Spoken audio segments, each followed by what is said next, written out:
ngayon sa social media ang video clip ng pag-inom ni First Lady Liza Marcos sa wine glass ni Senate President Cheese Escudero. Kuha ang naturang video mula sa ginanap na Vin de Honor sa Malacanang bilang selebrasyon ng Araw ng Kalayaan ng Bansa nitong Miyerkules, June 12.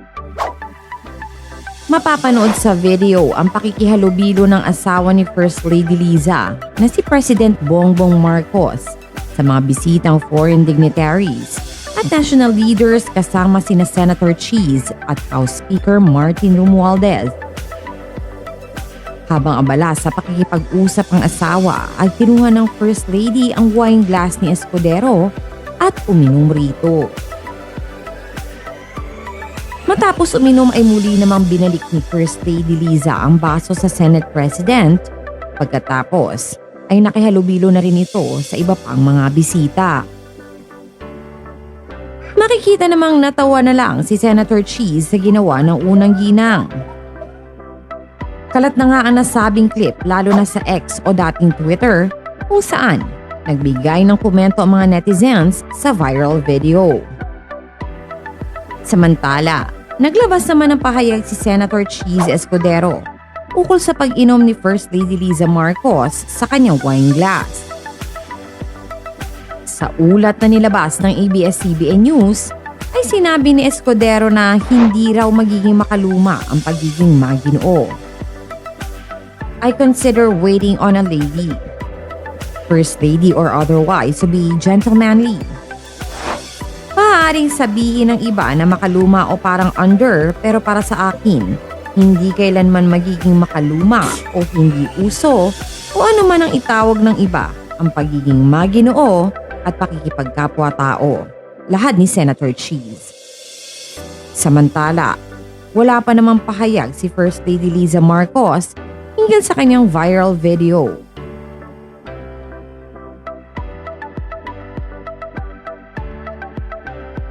First Lady Liza Marcos, pasok sa 52 most fashionable personalities sa koronasyon ni King Charles. Bukod sa naging koronasyon ni King Charles III, isa rin sa mga agaw atensyon ay ang mga magagarang kasuotan ng dumalo sa espesyal na okasyon. At isa sa mga nag-standout dyan ay si First Lady Liza Marcos. Sa katunayan nga, pang 46 spot siya sa most fashionable personalities, ayon sa British media na The Telegraph. Lumampas si Mrs. Liza, suot ang kulay powder blue na Filipiniana, nagawa ng designer na si Paul Cabral. Kasama ng First Lady sa listahan ng ilan pang sikat na personalidad kagaya ni Katy Perry, Dame Emma Thompson, Jill Biden, at Olena Zelensky. Kabilang din sa most fashionable personalities ang ilang British royal family na sina Duchess of Edinburgh, Princess Beatrice, at Zara Tindall. Magugunit ang kinoronahan noong May 6, 2023 si King Charles III matapos pumanaw noong September 2022 ang kanyang ina na si Queen Elizabeth II. Ang Archbishop of Canterbury ang naglagay ng 360-year-old St. Edward's crown sa ulo ng hari habang siya ay nakaupo sa 14th century throne sa Westminster Abbey. Ang nabanggit na coronation ay nasaksihan ng hindi bababa sa 100 world leaders at milyon-milyong manonood sa telebisyon. Kabilang sa mga dumalo sa magarbong event ay ang ating Pangulo na si President Bongbong Marcos at ang kanyang misis. Ayon sa British Embassy in Manila, una nang nagkitang mag-asawa at ang hari sa isinagawang reception para sa mga head of state na naganap sa Buckingham Palace noong May 5. Samantalang nung nakaraang April, ay nagbigay na pahayag si Liza Marcos tungkol sa pagtatanggi niya na nakikialam siya sa mga itinalagang opisyal sa gobyerno. Aniya, if I am in charge, lahat sila patay. Itinanggi ni First Lady Liza Araneta Marcos na nakikialam siya sa mga itinalagang opisyal ng gobyerno, particular na sa executive branch. Sinabi ng unang ginang na hindi siya nakikialam sa mga hinihirang sa gobyerno dahil hindi naman siya politiko. Bukod pa dito, hindi aniya siya matandain sa mga pangalan ng mga taong ipinapakilala sa kanya. Kaya siya tinatawag ni Pangulong Ferdinand Bongbong Marcos Jr. na Ambassador of Badwill. Dahan-dahan sila. If I'm in charge, lahat sila patay. Ako pa? Wika ng unang ginang. Sinagot din niya ang bintang na may kinalaman umano siya sa suspension order ng Malacanang laban kay Davao del Norte Governor Edwin Jubahit at iginiit na hindi niya kilala ang opisyal.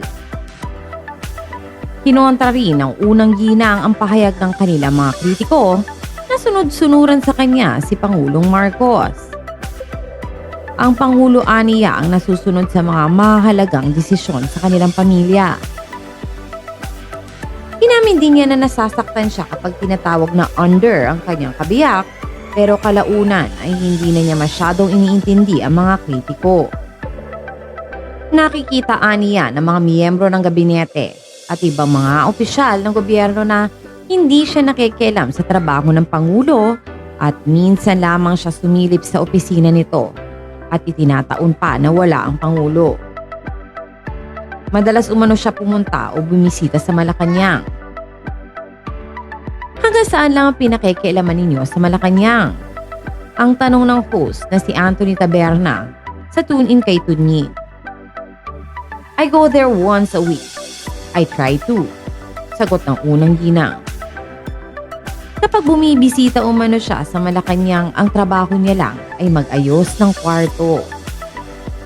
My role is to fix one room a week, aniya. President Ferdinand Marcos Jr. and his family will not use their influence to strike back against their detractors as wielding power against their political enemies will not help in nation building, First Lady Liza Araneta Marcos said in an interview. First Lady said her husband believed that the attacks and any vindictiveness arising from being slighted have to stop somewhere. She spoke in an hour-long exclusive interview with broadcaster Anthony Taberna that was shown on his YouTube channel. First Lady dared her family's critics to bring it on, although she said she won't ever stoop to their level. Calling herself the Fierce Lady, she equipped, laughing that they will only become uglier and uglier as karma bites at them.